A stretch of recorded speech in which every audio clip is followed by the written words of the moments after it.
Hello, welcome back to the channel. Today we're jumping right into how to use Monday.com to manage your legal cases effectively. Our first step is to set up a new board. Click on the plus sign on the lower left of your dashboard, then select Board. Name it something like Legal Cases 2025. This is crucial as it gives you a central location to track all your cases and their progress. Next up, let's customize our board by adding groups and items. Groups can be categories of cases, like civil, criminal, family law, and so forth. Items within these groups will represent individual cases.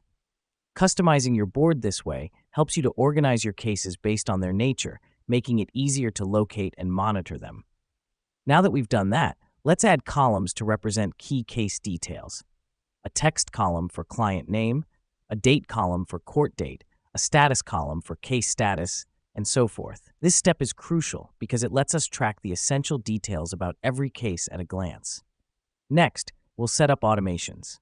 Click on the robot icon on the menu and select Create Automation. Automations can remind you of upcoming court dates, automatically change the status of a case when a task is completed, and more. Automations save us time by doing routine tasks for us, and they ensure nothing slips through the cracks.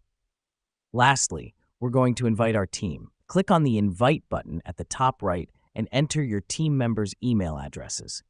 This is important because it allows everyone to see what's going on with every case, fostering collaboration and transparency. In conclusion, using Monday.com for legal case management is all about setting up a clear, automated system where everyone can see what's going on. You now have a streamlined process to manage your legal cases more effectively. Thanks for tuning in, and until next time, keep your cases organized.